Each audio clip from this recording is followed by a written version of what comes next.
Okay, this is an update on a project I've been talking about for about 7 years. For about 7 years, and one of the major parts all started at the SARA meeting, when there was a proposal to use 2 radio telescopes far apart to look for pulses. Now, I've been, speak up a little, okay, yeah, closer to the microphone. So I've been searching for signals for many decades. And one of the things I found is that whenever I go look for continuous narrow bandwidth tones, which in SETI is considered to be the standard. In other words, put all the energy on one frequency, and that's difficult for natural objects. It's hard to model something that will have a lot of energy sitting on one frequency. The problem with that is that's a very common RFI. And when I've gone off and looked for signals that remain on one frequency for some period of time using my spectrum analyzer, I usually find it's RFI and an antenna. So about 7 years ago, I just decided, look, why don't I just look for just the pulses, so the narrowband pulse itself. And I get 3.7 hertz bandwidth sampled during a quarter second, 0.27 seconds. So basically just the amount of time to integrate that power in that bandwidth, and then look for another pulse and look for something that's coming from the same direction in the sky. And that's the basic algorithm. So we started with 2 telescopes far apart, one in Colorado and 40-foot telescope here where I had my computers at each site, synchronized with GPS. By the way, I'm just going to summarize the entire system and I'll go through the slides quickly. And if there are any questions about something, please ask if something isn't clear, because it's a pretty complicated system that I hope I can cover in a short time. So we did this experiment, and that showed a direction in the sky near the star Rigel that had a pretty significant number of pulses. And I'll go through that. And then I built an interferometer after that on my farm in New Hampshire to see if I could see narrowband pulses on 2 telescopes that are 33 wavelengths apart, 10-foot dishes, using a very high resolution right ascension measurement. So I'm going to talk about the results of all of that, and it's current as of about a month ago, and we'll see what people think. So if you want to know more about this project, I put my results into archive. So archive is a preprint server for scientific papers. It's moderated, and there's no paywall. You can just go to it and go to the papers. There are 9 papers that preprints that I put in there. Some of them are in SARA journals and other places, YouTube videos, etc. The first one and the last one, the first one up here is observation 1, and that describes the overall concept of this pulse detection idea, together with the results of the first experiment that we did with 2 distant telescopes. And then there's a whole bunch of others in between. And then the 9th one is the most recent one. It was just April. And it's the results of a 24-hour scan of the sky using the interferometer. So the basic idea for the first experiment was to look for signals that are on the same frequency at the same time here on the 40-foot telescope and on the 60-foot in Colorado with time synchronization and Doppler correction. And so I did that, and that was done offline. The processing of the actual data was being acquired simultaneously at 2 sites. And we ran that about 6 times for like usually a week period over a couple of years. And it indicated some amazing results, which it turned out over 2 48-hour periods during 2 of the observation runs that we did. The records show that the highest signal to noise ratios of simultaneous pulses, same frequency, same time, at 2 locations, in 2 of the runs, showed 4 of the 10 highest signal to noise ratios in a total of 96 hours to be in the same direction in the sky, very close, from between about 5.15 to 5.28 hours right ascension. So this got my attention to say, well, that's a direction that I'm interested in. But the idea is to continue looking along that same declination arc. This is all south-facing telescopes. And include the measurement of all right ascensions, because the other right ascensions become populations that we can compare the directions that have anomalous pulses that are present in multiple places. So that got my attention to build this interferometer on the farm. This is at a very remote place in New Hampshire. The houses are very far apart. It's surrounded by forests. So it's fairly easy to sort of consider the interference. There is some. That's a 26-foot dish that's written up in some of the other papers. I'm going to talk about that in this talk. And the two antennas are 33 wavelengths apart. They're aligned with what I determined to be a fairly accurate east-west line. I used sun shadows to determine that it was pretty close. I think it's within about a tenth of a degree. However, there are offsets due to the feeds being potentially slightly off in the two antennas. Those are offset fed paraboloids. I think I showed them in the last presentation. And I've extended the petals of 3-meter dishes out with mesh to make 10-foot dishes out of a quarter of a 3-meter dish. And the offset fed is good because you can get the feed to not block the antenna, so it has a little bit better performance. I've got enough petals to make 10 more of those.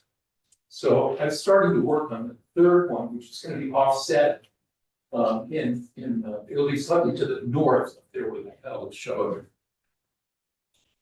So the basic concept is to have the waves come into the two antennas and then measure the phase offset between the two antennas. And then that phase will tell me the arrival angle of that wave. Now the red and black lines that are coming in are the two frequencies of two tones that are occurring at the same frequency. I'm sorry, at the same time on different frequencies up to a 7 megahertz separation.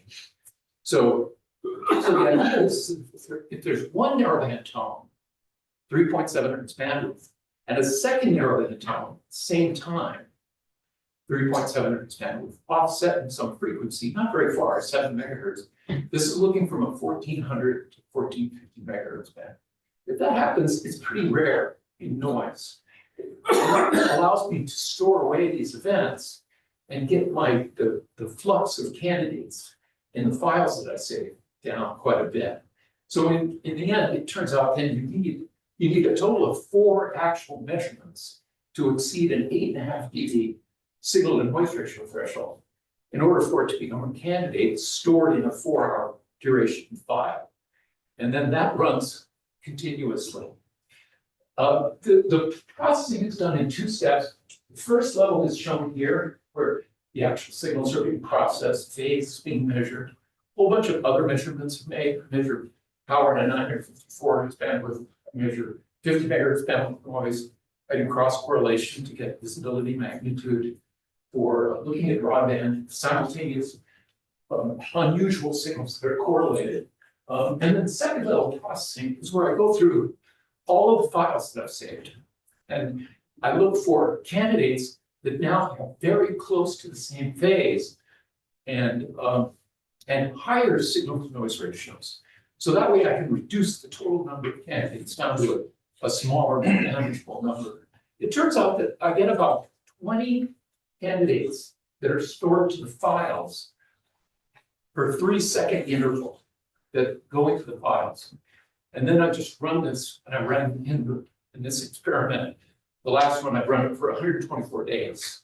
And the post-processing in this lower area then extracts from that pulses in right ascension populations that are anomalous. Looks for those.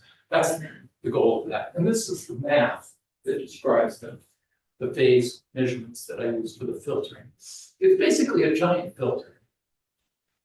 These are the results that are in the 9th paper that show the population of anomalous pulses in 4 directions. I'm going to show the full 24 hours.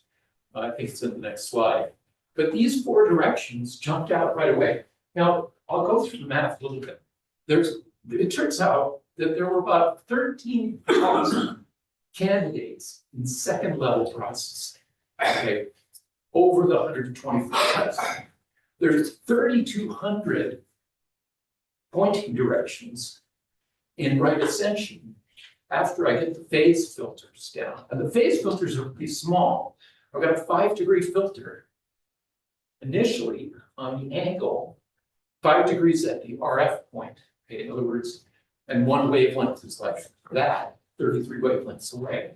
So I'm looking at a 5-degree difference over here to filter. And then I look at about a 40-degree for the 2nd tone.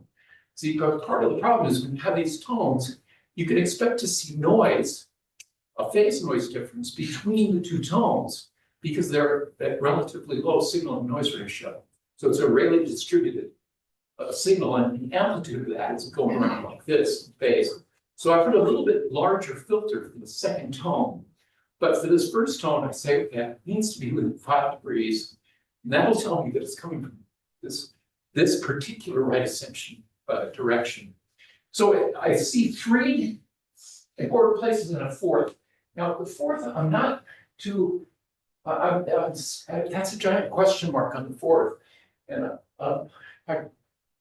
the reason is because when I do all these other measurements, that doesn't appear to be as significant as these other 3. And part of it is because about half of those pulses occurred in the same day. Okay, so that to me tells me something was happening maybe just on that one day. And so the math is you have 13,000 candidates, 3,000 directions.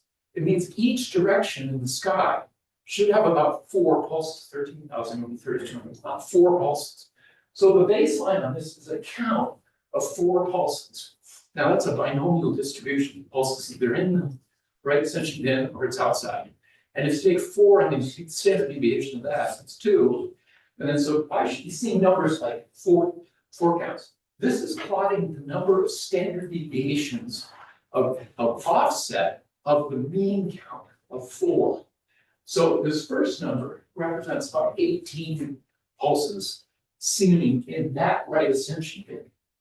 Now, the interesting thing is this right ascension bin at the center overlaps the prior from the experiment that was done with the 2 telescopes. Okay, so that got my attention quite a bit.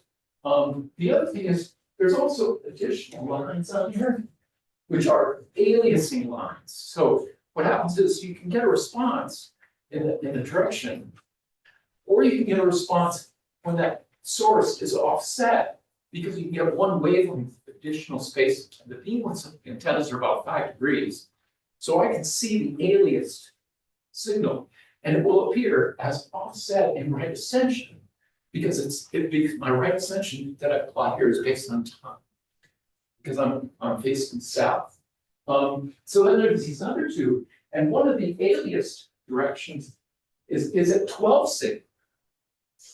So that's kind of getting my attention quite a bit. These other ones are all at 7 sigma. And when I looked at all the other measurements, like 954 hertz power, absolute power at the time of the event, 50 megahertz power visibility, I don't see things here that are telling me that there was a broadband event occurred. Now, a broadband event, if it occurs initially, it's just going to raise the noise power. But I'm measuring signal to noise ratio. I'm thresholding on signal to noise ratio. So when the noise goes up, the signal's going to go up if it's a tail of a broadband distribution. So it's automatically sort of filtering out in the signal to noise ratio thresholding the existence of these high level, let's say, broadband bursts. But then the noise, the absolute noise measurement, lets me see whether or not one of those broadband bursts may have been present during that event. So these are 7 sigma, these 3 here. They also didn't occur at particular days. They didn't occur at particular frequencies. They didn't occur at various offsets between the tones. They seem to be somewhat randomly distributed. This is that same plot with a full 24 hours. And there aren't very many other directions where there seem to be events that are occurring. So those three directions really stood out as something very interesting to look at. And so all of the parameters of measurement that I make, and whenever I have a setting in my software that can change the filter, for example, like how much phase offset, is I put it into the code, and then these plots, the PNGs that go into the paper, the preprint that I write, the PNGs are developed in the code itself. So when I make changes up here and I push run, about 2 hours later, I get 60 figures, some 60 figures total. And this paper 9 has about around 60 figures, if you include all the sub figures before, and they cover those various associated measurements. I also made some measurements where I inject noise in one of the antennas post-process. Because I can just say, instead of being the phase measured, what about if it's this random phase? And I'll show a slide on that to see what effect that had. So that's this is getting my attention. This is what happens when I put random noise into the east antenna. So it theoretically says that according to this, since I don't see responses that are significant, as significant and concentrated as the previous slide, that tells me that the phase of the antennas, it was important. The phase of measurement that occurred on the two antennas is an important part in producing these outliers, these 7 sigma outliers. So that's the summary. So we get to questions, and the conclusion is that I don't know what's causing these. I'm not an astrophysicist. I'm an engineer, and I can build transmitters, and I can imagine building transmitters to do these kinds of things. But then you have to imagine, can that transmitter be built by some natural object? And there's really interesting work that could go on there. But I'm at this point, I've reached the point where I'm saying these two appear to be celestially sourced narrowband signals. And they're fairly easy to repeat, it turns out. It appears, at least. It's not a very difficult experiment, not too difficult an experiment to do. So I plan to continue repeating it and continuing to look and see what is going on this. I'm trying to find someone who wants to replicate it without copying what I'm doing exactly. I mean, as far as keeping my code, I don't want to cause my error to be replicated through someone else's experiment. And then I'm working on modeling natural objects. The first one is to just look at spectrum of natural fast radio burst, natural emission. And then I can inject into my software chain a simulated FRB, feed it through the chain, and then see what it does in terms of pulse pair counts in the 3.7 hertz bandwidth, and see if the anomalies could be caused by some of those kinds of things. So that's I think that's it. In the room, do you have time for a question? So anybody have a question? Mr. Skip? Okay. Yeah, it seems like a lot of the search for extraterrestrial things seems to be, okay, it seems very likely they're using radio civilization. However, how long between discovering radio and going to spread spectrum? After all, we've said almost everything's over a spread spectrum now, which is harder to search for, I would guess. So in paper 1, I described that you can have a full spread spectrum, high capacity channel, but you can just allocate a very small amount of the power to produce outliers. You could take the already existing outliers in that spectral signal and boost those spectral signals, and they would be discoverable. And if they had some information content, like frequency spacing associated with them, you could use that to start decoding the mechanism to get to that broadband signal. So this experiment I'm running is exactly what you're describing. It is an attempt So it is a combination, It's- yeah, yeah, because that all of ET has discovered spread spectrum Because like all- we did. Yes, because almost all of those broadband communications today have various things like reference signals that are high power discovery things that the system uses to acquire, get timing, synchronization symbols, et cetera. So, yeah, so that's what you described as the basic idea that I'm looking at here, yes. Okay, cool.